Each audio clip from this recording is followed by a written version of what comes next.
Good morning, and thank you for attending our March League of Women Voters Legislative Forum. I'm Karen Lewis, the Secretary of our local Linn County League.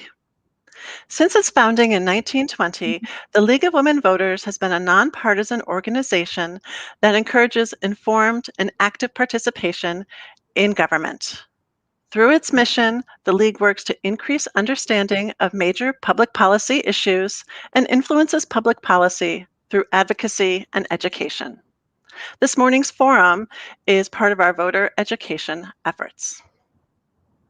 All Linn County legislators were invited to participate in today's forum, and we are pleased to have the following lawmakers with us here today. From the House, we have Representatives STAED, GJERDE, DONAHUE, Running Marquardt, EHLERT, and McClintock. From the Senate, we have Senators Mathis, HOGG, and Taylor. Thanks to all of you for making time to participate this morning in what has been a very busy legislative session. Today's forum format, we just wanted to thank all of the community members who submitted questions for our lawmakers today through the Google Forms on both the KCRG TV website as well as the League of Women Voters website. Each participating legislator will have 90 seconds to make an opening statement introducing themselves to the audience. Following opening statements, our moderator will ask questions of the group where everyone will have 90 seconds to answer. A timer will let you know when there are 30 seconds remaining and then when the time is up, and that will be at the bottom of your screen. We are really proud to have the League partner with KCRG TV9 to bring you today's virtual legislative forum. Moderating today's forum will be Beth Malicki. Beth Malicki co-anchors the 5, 6, and 10 o'clock weekday newscasts at KCRG TV9. She's been with the station for 16 years and has covered natural disasters from the 2008 flood to the derecho in August. She has interviewed politicians from the State House to the White House. Beth lives here in Cedar Rapids with her husband and their children. Now I will turn it over to our forum moderator, KCRG's Beth Malicki. Thank you. Karen, thank you so much. And thank you for this opportunity for people to get their questions answered directly from their lawmakers in Linn County specifically. Now, I would invite each of our participants today to use their minute 30 to introduce themselves and talk a little bit, whatever really they want about what's going on in the State House. We do have a team working behind the scenes to let folks know when time is up. There will be a banner that shows at the bottom of your screen. It looks like it's telling me time is up, so I'm going to pass it on to lawmakers, and let's start with Representative Art Stade. Morning, everyone, and first of all, thank you to the League of Women Voters and to KCRG for hosting us today and giving us an opportunity to answer questions from the public. Really appreciate it. I represent House District 66, which is the northeast part of Cedar Rapids. And currently I'm a ranking member of the Environmental Protection Committee in the House. I'm also on local government, education, economic growth, ways and means, and the education budget subcommittee. So there's a lot to talk about today, and I'm looking forward to your questions. Thank you. Thank you. And now if we could hear from Representative GJERDE. Thank you very much. I appreciate the opportunity to be here today. I want to thank the League of Women Voters, and I want to thank KCRG, Adam and Beth for hosting us today. Like Representative Stade, there's been a lot that's been going on at the State House. I serve on state government, ways and means, veterans affairs, and agriculture. And I too am eager to hear the questions and provide some information from what is going on at the State House, and look forward to answering the questions. Thank you. Great. Now, if we could listen to Representative Kirsten Running-Marquardt. Good morning. Thank you to the League and thank you to KCRG. I'm Kirsten Running-Marquardt. I serve House District 69, which is quite a bit of the west side of Cedar Rapids, southwest side of downtown. I serve on the full appropriations committee. I'm the ranking member on the economic development budget, economic growth and labor committees as well I serve on. But I also just wanted to wish everyone and hope you all had a happy St. Patrick's Day and happy St. Joseph's Day. And I really look forward to celebrating with the community in the future, these important milestones. Thank you. All right. And now Representative TRACY EHLERT. Good morning, everyone. Thanks for being here. I'm State Representative TRACY EHLERT, and I representative Iowa House District 70, which is part of the west side that Representative Running-Marquardt does not cover. I also have Covington and a little bit of Palo. This year, I sit on Labor, Education, Human Resources, and the Economic Development Appropriations Committee. Look forward to hearing everyone's questions. Terrific. McClintock. So much, Beth, and thank you to Karen, to the League of Women Voters, and to Channel 9 KCRG for hosting today. I'm Charlie McClintock, representative for District 95. That encompasses northern Linn County, a little dogleg down into the Mount Vernon-Lisbon area, and then the southwest portion of Buchanan County, which would be that Raleigh area. So happy to be here. I am the vice chair of Justice Systems, and I also serve on Agriculture, Natural Resources, and Veterans Affairs. So I also look forward to the questions today, and again, thank you for allowing me to attend. Great. And turning now to senators that represent portions of Linn County. First up, Senator Liz Mathis. Thanks, Beth. And thanks to the League of Women Voters and KCRG. I'm Liz Mathis, Senator Liz Mathis, serve District 34, which is Hiawatha, Robbins, Cedar Rapids, Marion, Bertram, and Ely in southern Linn County, up to the Johnson County line. I also serve on the committees of Commerce, Veterans Affairs, Ag and Ag Appropes, Health and Human Services, and the Full Appropriations Committee, where we're seeing a lot of action. We'll be seeing a lot of action, especially after the REC estimates. And we'll get into what those estimates mean, and it means for our state budget, and what it means for tax cuts, which will be a hot topic in the weeks upcoming. All right. Senator Rob Hogue, if you could please introduce yourself. Yes, good morning. Hi, Rob Hogue, State Senator from Cedar Rapids, and happy to be with you, and thanks to KCRG for hosting this morning. Look, we've got a lot of issues facing our state and our country right now. The biggest thing is the coronavirus. It's not over. We need Iowans to pull together to get this coronavirus under control. I wish legislators were doing work on that, but unfortunately the majority party has decided not to. Obviously, in Cedar Rapids, all I have to do is look out my window and I see the need for derecho repairs. And again, not getting much help from Des Moines on that right now from the legislature. We need more, but we are trying to stop their proposal to put a tax on private forest owners. So at least won't go in the wrong direction if we can stop that. And then there are a number of other issues, bad for community safety, bad for education, bad for jobs in the economy, and I look forward to your questions, so hopefully we can talk more about that. Thanks, Beth, and thanks again for hosting this. Certainly. And now let's hear from Senator Todd Taylor. Hi, good morning, everyone. Thank you for hosting this. This is an interesting forum because normally we have like Zoom format. This is put on by our local television station, and it's a little different. I like it. I'm sitting here with my phone and communicating to everyone. My district is west side of Cedar Rapids and northwest and southwest. I got Fairfax, Walford, and up to Covington and Palo. So That's District 35. And one of the things about the district is when the census data comes out later this year, we'll redraw all those lines. And that's something that has been behind from the federal government. And that should be a big topic. We may have to come back in special session in September, but we can talk about that if folks are interested later. One of the things I will talk about on my committees is that for the first time in all my years, I'm on both Ways and Means and Appropriations. So that's the taxing body committee and the spending body committee. So I see revenue on the way in and where we appropriate it on the way out. The one thing I would say too is we've just heard from Senator Mathis that the Revenue Estimating Conference has met on yesterday, and their recommendations will guide the budget making process from here on out.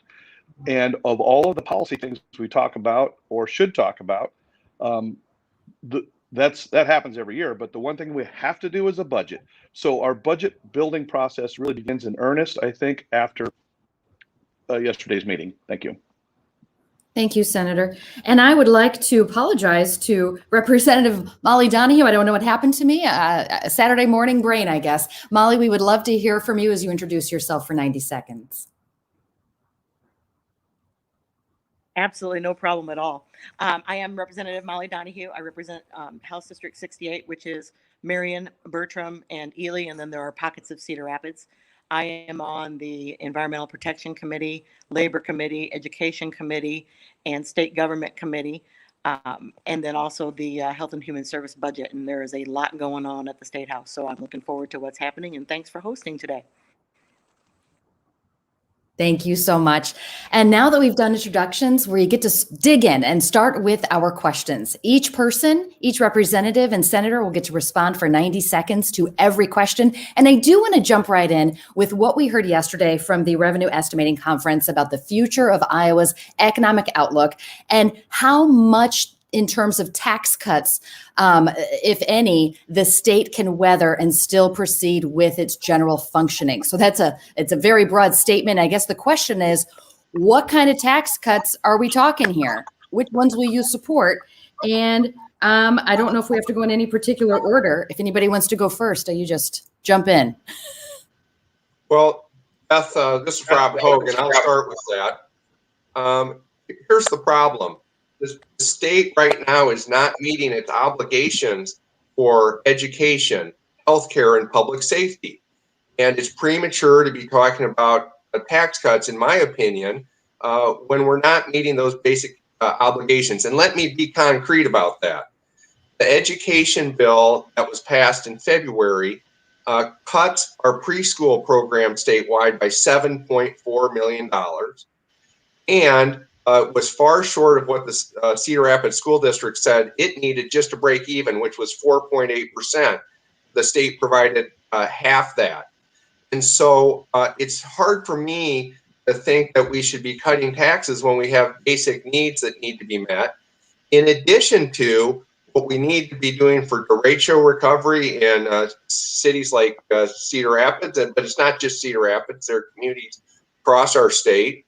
And then, of course, this coronavirus. We've got to get this coronavirus under control. That is job number one. And the reality is the legislature's not helping. This month alone, in March, Iowa has reported over 9,000 new coronavirus cases and over 200 coronavirus deaths. And we need to get that problem under control. Tax cuts don't help us do that. So let's focus on doing what we need government to do. Thank you. So those senators who were in attendance for the vote, Democratic senators voted unanimously along with Republicans, although it was with trepidation and for exactly the reasons that Senator Hogue is talking about.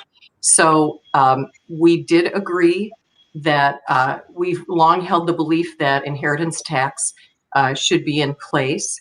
But all of the research that we did over the summer and into the fall, and our ranking member, Senator Yoakum, gave a very good debate speech on the reasons why we should lift that and vote in favor of abolishing that, but with some provisions in it.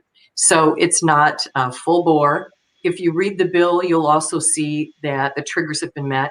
and some of these cuts will give people relief across the state of Iowa. So the people who are, making moderate salaries, it will give them some relief, and it will certainly give some relief to the LGBTQ community for the inheritance tax. We talked a lot about how inheritance tax law works and what money you can leave to your family members or to your loved ones.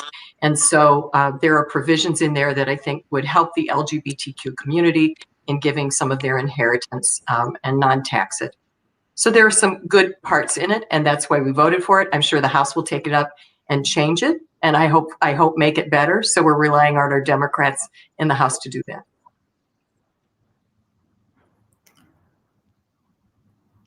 Do we have any representatives or Senator Taylor who wants to discuss the tax cut question? Do we just start talking?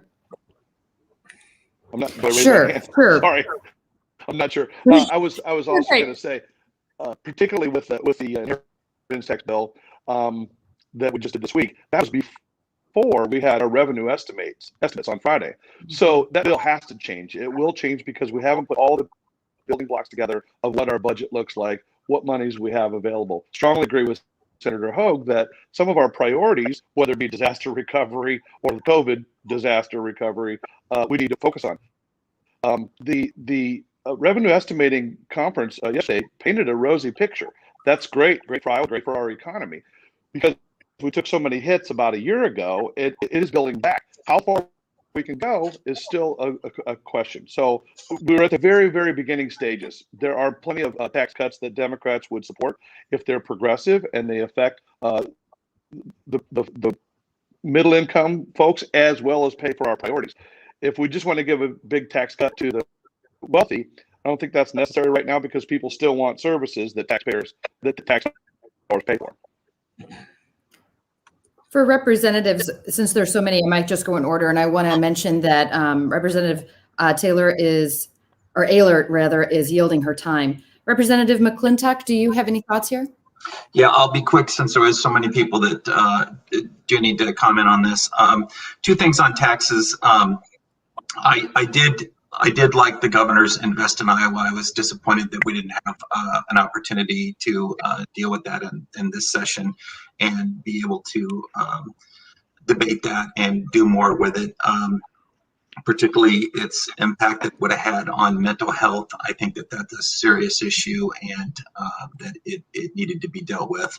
And then the other thing I'll say is, I would agree with the senators that we need to do more with the pandemic. I think that that's going to have some far-reaching effects that we are aware of and that we're not seeing yet. That long-term effect on the change in businesses, on how they do business, and the impact that that's going to have on the economy, and just the impact it's going to have on people's mental health and emotional health.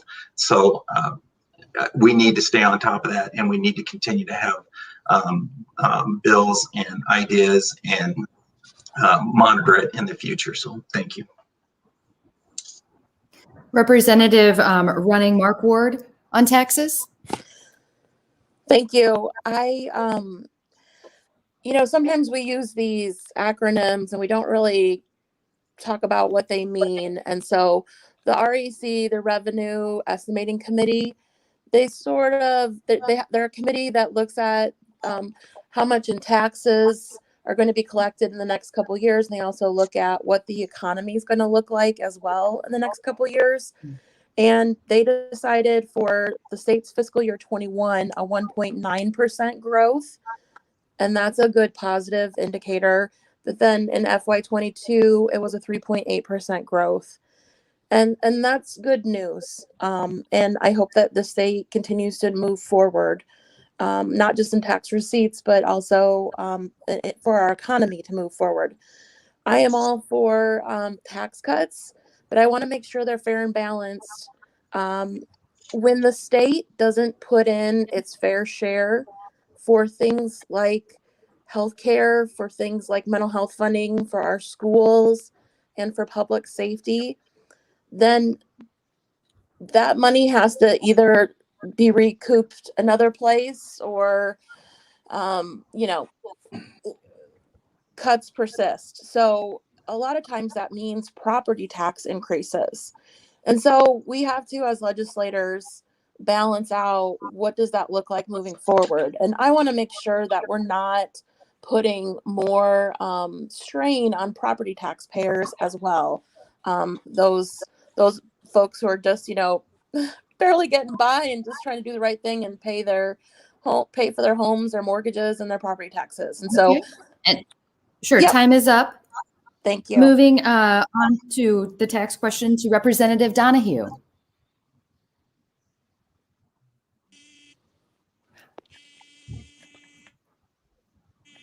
Representative Donahue, I know you're having a little hiccup with your internet connection.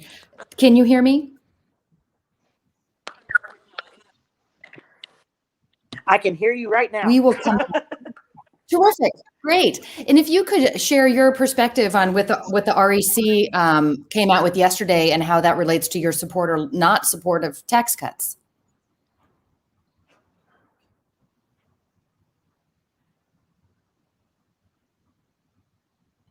All right, we'll put a pin in that, and we will ask that same question now to Representative GJERDE.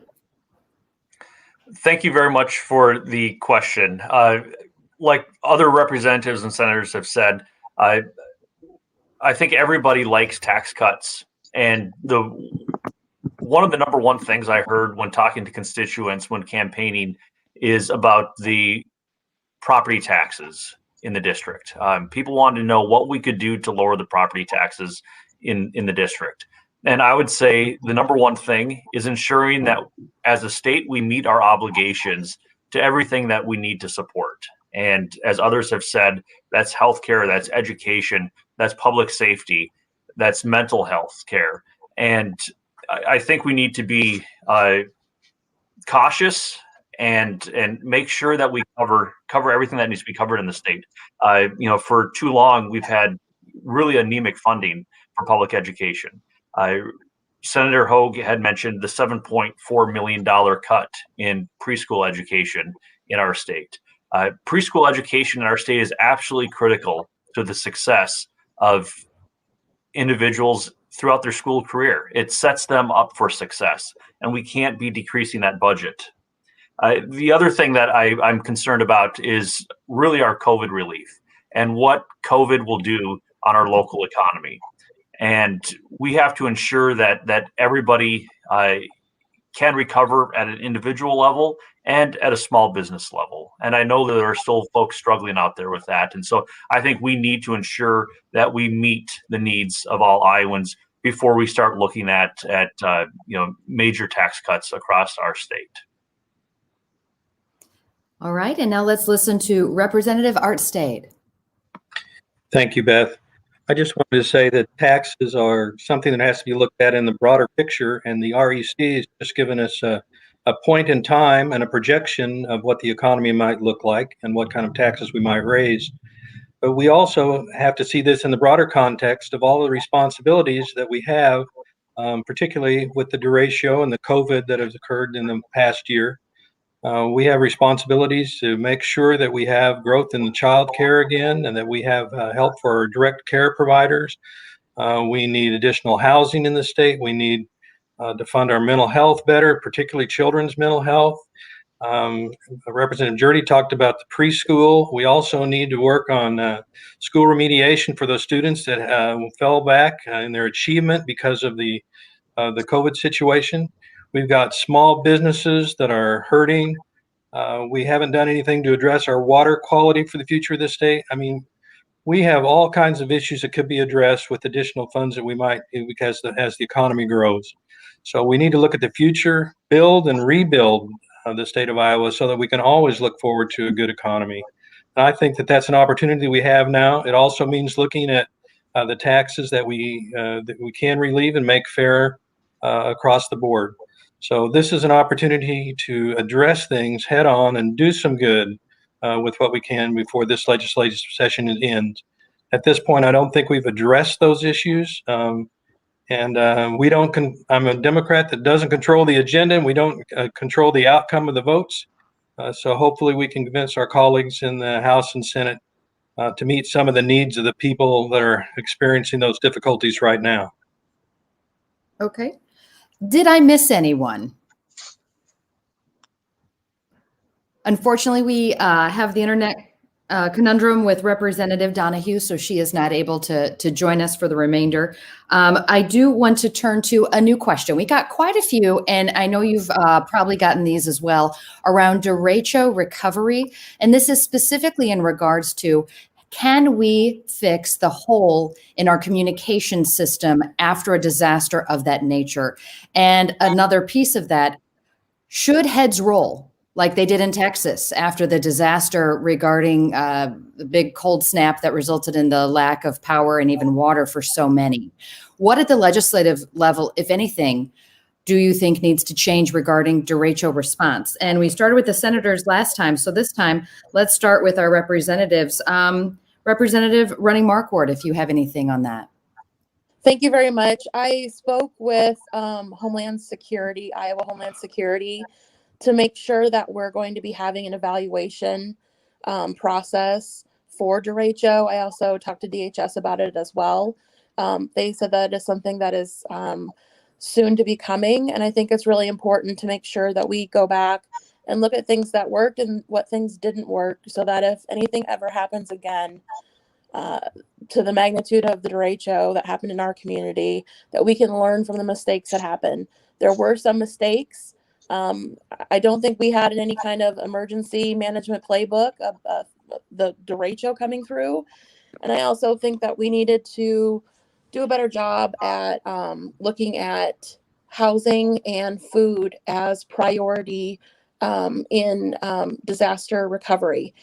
I do believe that the IUB, the Utilities Board, did a really good job of working with and organizing the utilities to the best of their ability and pushing them very strongly to work together and to get folks' power back up. But I understand that it wasn't enough. I was lucky. I was about 2 weeks without power. I know that we can do better. And so I think right now the evaluation process needs to happen. And then we need to get that out to folks, not only in our area, but across the state, so that we can learn from the pain that we all went through. Thank you. Turning now to Representative EHLERT on the derecho question. Thank you. Like I agree with Representative Running Marquardt. We definitely need a review of what we did in this situation, what needs to be done better. God forbid it ever happens again. Let's hope it doesn't, but let's be prepared just in case. I don't think anyone wanted it to go the way it did, but we didn't have plans for the entire county being without power, without, food and people running out of fuel. We had, I think a pretty good plan when part of the community was down, such as with the flood. But I don't think anyone ever expects the entire community to be knocked out from a natural disaster. So we definitely need to review that. And what I learned specifically here in my House district, which houses quite a bit of the immigrant and refugee community, is we especially need to not forget about our vulnerable populations like them. There was a lot of things that fell through the cracks that needed to be handled a little differently in those populations where there is such a language and cultural barrier. We had amazing organizations like YPN and Catherine McCauley Center out there helping, but we just needed a little bit more help. And Representative McClintock regarding derecho response. Yeah, I think Tracy makes a good point. We should be good at it because we practiced and we prepared for it, not good at it because it happens all the time. So that's a good point. I was a mayor at the time when that derecho hit, so I had a lot of firsthand experience in taking care of the town and the people and working with them in the response, and it was horrific, especially going through a pandemic at the same time. It created very unique problems. So but we got through it, and that's a testament to Iowa and the people. Being retired from the Iowa Guard after many years, one thing that we did in the military was a AAR, or a after action review. And then the second portion of that was an IP, or an improvement plan. And we always looked at the good, the bad, and what we could do better. And no one should ever consider that a negative impact. Reviewing what happened is essential. And sometimes that is going to include the bad, but that's how we do better the next time you look at that process and you try to improve it. So absolutely essential that we learn from our mistakes, and we also look at what went right so we know how to respond better the next time. Thank you. Representative STAED, if you could chime in on the derecho question. Thank you. I don't have a lot to add that the others have given, but I just wanted to say it was a hard wake-up call for us. The derecho was, let us know how vulnerable we are in some areas, and that we need to take a good hard look at things to make sure that our communities are more resilient, and that we're looking out for the most vulnerable in our communities. So welcome any kind of retrospect to looking back at ways that we can improve. Representative GJERDE. Thank you for the question. I do think that with any natural disaster or major event in the state, that we need to learn something from it. I think that's true with the derecho. I think that's true with the pandemic. There are a lot of things that we notice, as we face adversity, that we can improve on, and we need to make sure that as a state we do that. I do think the emergency management throughout the state and throughout Linn County, particularly with the derecho, worked really hard and certainly did what they could and with the resources that they had to ensure that we recovered as quickly as possible. And much of that was a result of all the volunteers that came out. So it really was a community effort. And I think that we need to take advantage of, kind of being an armchair quarterback with that and seeing different areas that we can improve. All right. Thank you. Turning now to our senators. Senator Taylor. Sure. Thank you. One of the things I would add is, of course, the review of how we improve things. The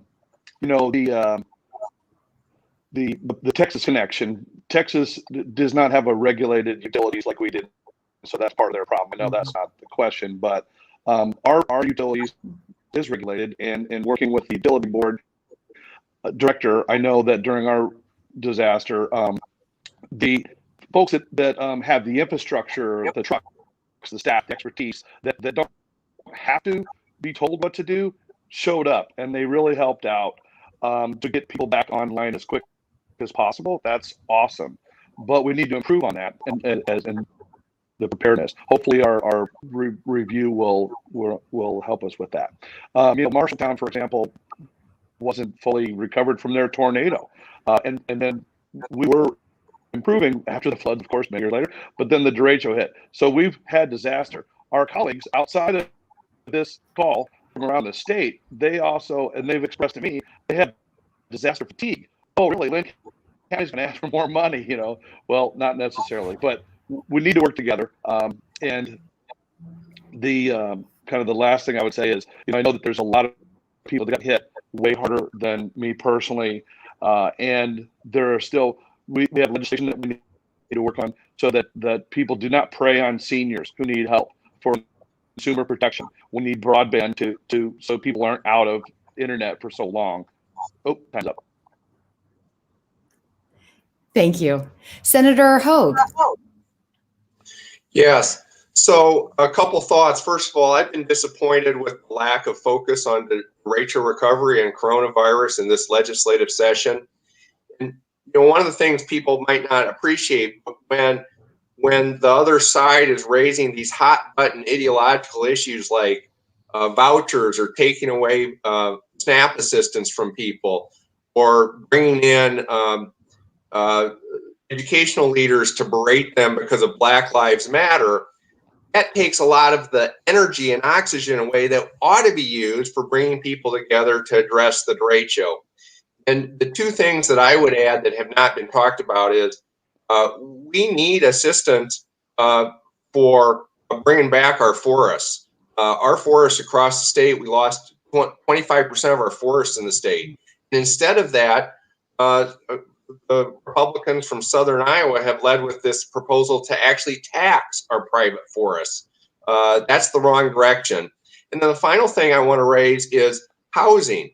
We had a housing problem before the derecho. Now we have a much bigger housing problem because of the amount of units we've lost. And this winter is going to be really hard on those houses that didn't get repaired before winter set in. And so we didn't have enough contractors to get in here and fix our city. And we need to deal with housing on an ongoing basis because it is it's a real human crisis. Thank you.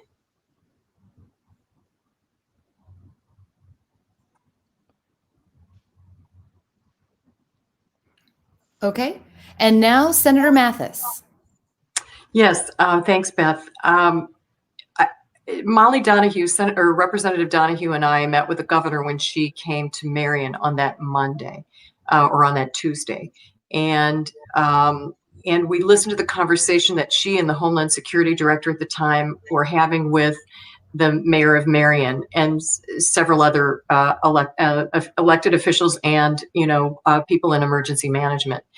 There was and I think Kirsten, Representative Running Marquardt's idea about really, taking a look, an overview of what we did right and wrong, just an evaluation is good, because what we heard the governor talk to the mayor and several mayors about was give us an assessment, try to give us a number, what you think you need from us, and then send it in as quickly as possible. So there was a lag time between that and decisions about sending in the National Guard and other reasoning behind that.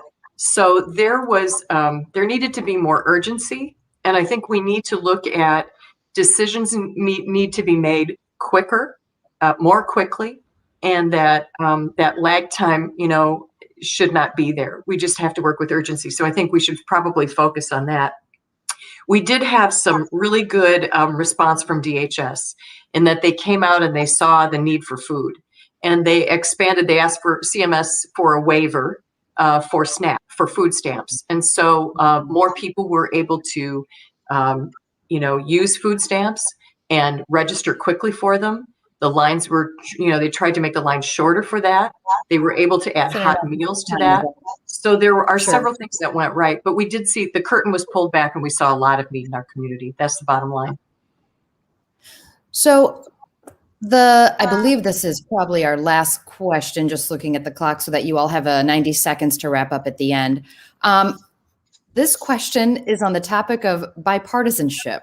Obviously, I'm talking to a room full of Democrats who are in the minority in the state house, and your priorities are not moving forward. So in the spirit of bipartisanship, what do you feel needs to change to mend, this person asked, to mend the divide in this country behind the left and the right, if even in our own state house, that bipartisan spirit doesn't seem to exist? If I could start with Senator HOGG.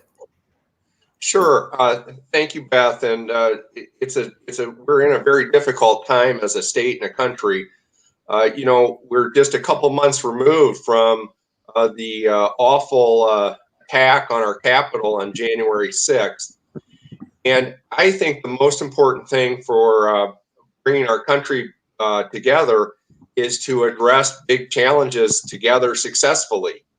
And we are making progress in getting the coronavirus under control, but we need people to stick together to see that through. We cannot afford another wave of coronavirus, and we really need to have people get vaccinated if they have the chance, and to follow public health practices to stop the spread of this deadly infectious disease.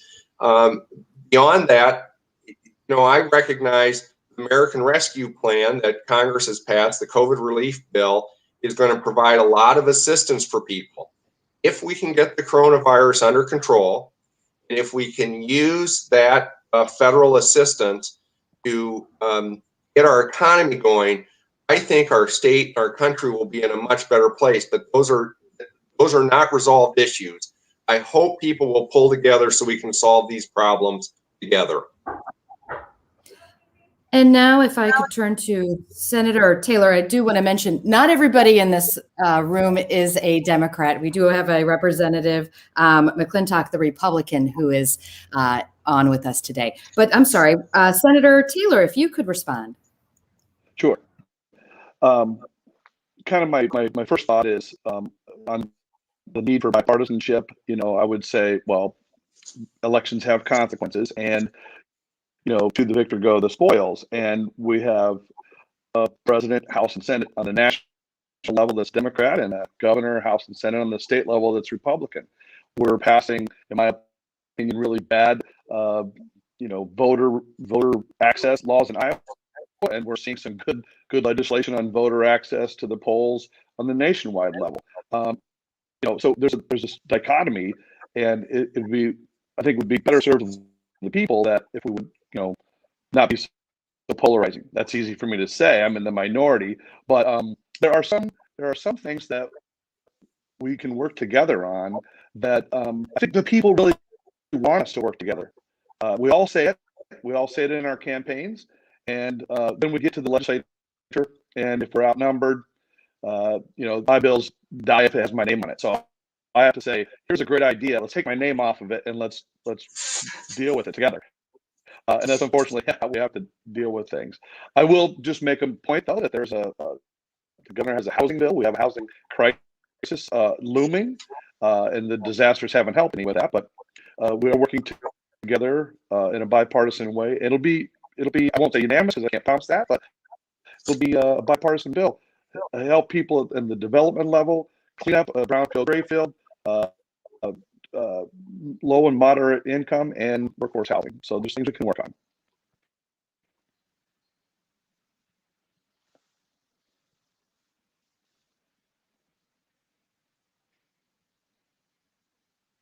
Oh, I was on mute. If I could now, story of our lives for the last 12 months. If we could please now turn to Senator Mathis and responding to the question and really concern around a vibe that we're hearing from our viewers, a lack of bipartisanship. Yes, yes. You know, with the internet and the broadband, the way it's been going, I thought, oh no. But here's what I am. Here's my view on it is you have a lot of people coming in off the campaign trail, and when they get into policy making, it seems like they're still campaigning. And that's a problem. That's a problem with trying to get really good policy moving. You have people who are in that combative stage, and they're coming in and they're just, you know, they're just ready to go. Policy making takes finesse, and we need to partner with people who want to work on that finesse. I've been disappointed in some of the policy that's come before us this year. Some of it's unnecessary, and some of it is just it's just mean-spirited. And so I've been disappointed in that. And you know, really, quite frankly, where do you find the compromise in that? But with that said, I agree with Senator Taylor that there is some legislation that we've seen that is good, and that we can work in a bipartisan way around that. Take telehealth, for example. We've been working on that, trying to get that passed. It would be remarkable if we could get that passed and work together to do that. And I work with Senator Edler, who's the chair of Health and Human Services, and I asked him to come to Linn County to look at the Access Center here last Friday, and he did. And we're going to be doing some policy around that. So there are points where we can meet in the middle. We can find a common thread and work with it. It may not be perfect, but it may be something that we can accept, and it's good for Iowans. That's really the whole point of it. It's good for our constituency. It's good for Iowans.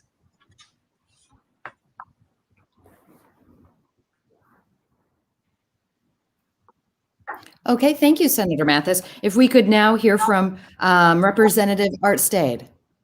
Thank you, Beth. So when I think of this partisanship, I also think of the tyranny of the majority. And I believe that the majority has a responsibility to the minority as well, to have the minority have input and that you look for the well-being of the minority as well, people that don't agree with you on a particular issue or subject, and that you're responsible for doing problem solving. And that means whether it's at the federal level or the state level, that means bridging that gap, going to the other side of the aisle, so to speak. And that can happen with the majority and also can happen with the minority. But it's got to be both, looking for solutions that help everyone. All right.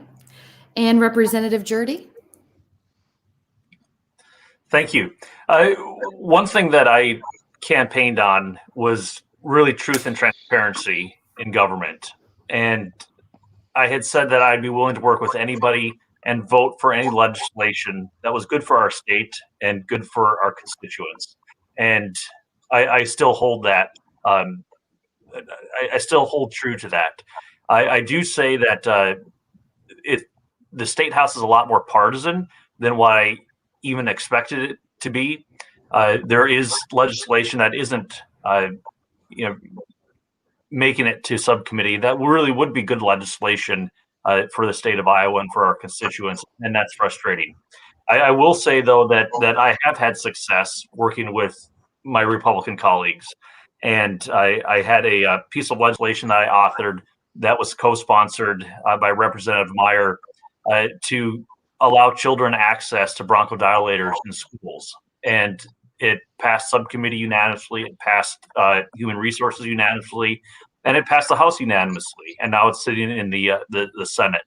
I have sidebar conversations on the back benches in the House regularly with Republicans on how can we improve this. And I'm committed to working with Republicans to ensure that we can get done what's good for Iowa. But it is a lot of work, and we need the constituents all across the state of Iowa to reach out to their legislators to make sure that they understand what direction they want the state to move. Okay. And Representative Rennie Markward? Hi, thank you. I do have to say that it's not really out there in the media or in the newspapers, or it's not really flashy when you do work across the aisle and you do the slugging day in, day out, working with someone from another party. But it happens more frequently, I believe, at the state level than people know or understand. And that's really the toughest part of my job, but it's also the most rewarding part of my job, where I can sit down and have a conversation. I don't always get everything I want, but I do have some legislators that are Republicans in the Iowa House and some in the Senate that are willing to sit down and listen. And, if it's an amendment, if it's them, working on putting language in or taking language out or stopping or slowing a bill, those things happen and those conversations happen. So, there is some hyper partisanship that happens on some of the really tough bills, but I'd say like 80%, 75 to 80% of the time when we're passing bills, we're able to work across the aisle with, not only Republicans, but, maybe Democrats from rural Iowa or whatever, and just sort of stand under one flag of we're Iowa legislators and we're all trying to work to move the state forward together. So it's not all bad news all of the time. There is a lot of reaching across the aisle and working together. Thank you. Okay. Your time. Thank you. And now Representative EHLERT. Thank you. I think that we agree a lot more on things than the public sees, like Representative Rennie Markward just talked about. I also have had success working across the aisle in both the House and the Senate, as I've passed legislation myself also. It just takes building those relationships, which I know we talked about on one of the other forums. And sometimes you just don't know what you don't know. So it really takes us showing our colleagues what's going on in our districts, because they might not experience anything like it in their areas. Senator Mathis talked about, I had already was going to comment on it, but she talked about how Senator EHLERT came to Linn County and toured the Access Center with us. And that was a great show of working across the aisle. And I could see him throughout the tour, you know, kind of things were clicking with him. And I could see him kind of changing some of his views. I work a lot with Representative Height, who I just coincidentally have sat next to the past 3 years, and he's the chair of the Education Committee. Being so passionate about education, that comes to benefit me. And I've been showing him things that Hoover's been doing around the community school model. And so you just have to build those relationships and show them things that are maybe not going on in their district, but are still happening in Iowa that need looked at. All right. And Representative McClintock, I feel like you've got a lot of pressure on your shoulders in responding to this one. I don't think it's that bad. I mean, I've only been there 11 weeks, but I get along with everybody at the House and the Senate, and sure, there's party votes, but if you're truly representing your district and what they want, I don't think you can always vote with your party. I don't think it's possible. Maybe, I guess, if your district always wants that, but and I'll also say that the vast majority of what we do is usually everybody voting the same way on a lot of bills. So, but like education, I voted with the Democrats on that. Last week, Representative GJERDE had an excellent amendment on the gun bill. I voted for that amendment. It didn't pass, unfortunately, but I didn't vote with the party on that. So it does occur to where the parties don't agree, but I don't think it's a huge problem. And I would agree that it doesn't get widely reported when we do work together on many things. But in Linn County, there's 7 districts, and I'm the only Republican district, and I attend these forums and we all get along and everybody's professional and respectful. So I don't think it's as big as issue as what maybe people make it out to be. Thank you. Thank you. I can attest to that, and the behind the scenes as well in convening this group, that you all do get along swimmingly from what I can tell. Well, that is our time for questions at this point. I would invite each of you to conclude with 90 seconds. Really, the floor is yours on what the topic is. And let's start on the list if we want to start with Representative Art STAED. Thank you. Thank you again to League of Women Voters and KCRG for hosting us today. I just want to remind voters that we're open to suggestions, ideas, criticism. So please contact us. You can find us at legis.iowa.gov. And I look forward to getting out with some warmer weather, to getting out and talk to constituents again, because I still believe that the one-on-one contact, hearing from constituents is the most important part of our work. So thank you again. Thank you, Representative STAED. Representative GJERDE. Yep. Thank you very much again for hosting this forum, League of Women Voters and KCRG. It's so important for our constituents to hear what's going on in the State House, what happens in Des Moines and how it affects you on your doorsteps. In House District 67, I represent parts of Marion, Hiawatha, Robbins, and Cedar Rapids. And the highlights of my day are hearing from constituents. It might be concerns, it might be suggestions, it might be advice. And I try to respond to everybody as quickly as possible, regardless of the issue. I think that regardless if we agree or disagree on issues, it's really important for folks to know where I stand and why I vote the way that I do. I don't know a lot of information about every single issue. So I look to constituents that are experts in that, or that have lived the legislation that we're voting on, to get advice. And I encourage everybody in House District 67 to continue to reach out.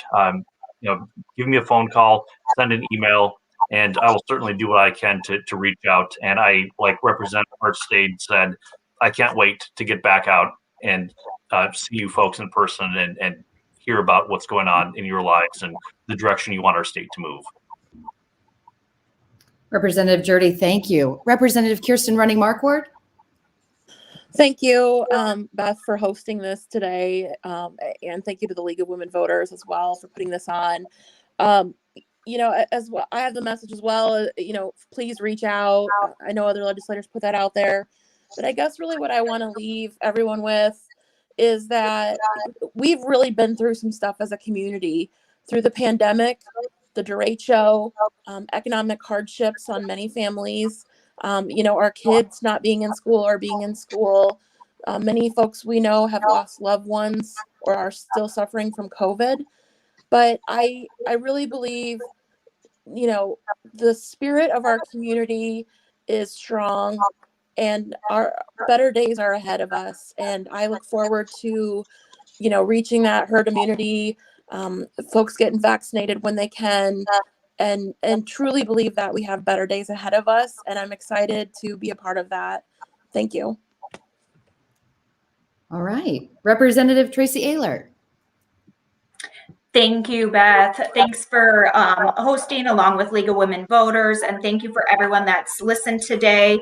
I'm going to share about something real quick that my clerk and I have been doing this session.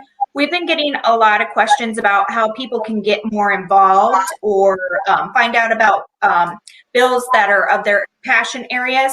So we've been doing a weekly lunch and learn at your leisure event where we're talking more about procedures and policies in the Iowa House versus just specific bills. And we're recording them so that you can catch them at your leisure. Try to keep all of them around 20 minutes or less so that we don't bore you to death, but just some basic tips of how we do things and how you can get more involved. So if anyone wants to learn more about those, they are on both my Twitter and Facebook page, and I've been including them in the newsletter, or you can reach out by email and I can send you the links as well.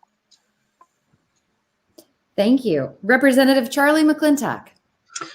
Thank you, Beth. And thank you for everything you do in the community too. I always hear so much about you being out and about and doing so much. And I just wanted to make sure I mentioned that because of everything that you do. So, and thanks to Karen and the League and Channel 9 for hosting. So I'm just going to echo what the others say.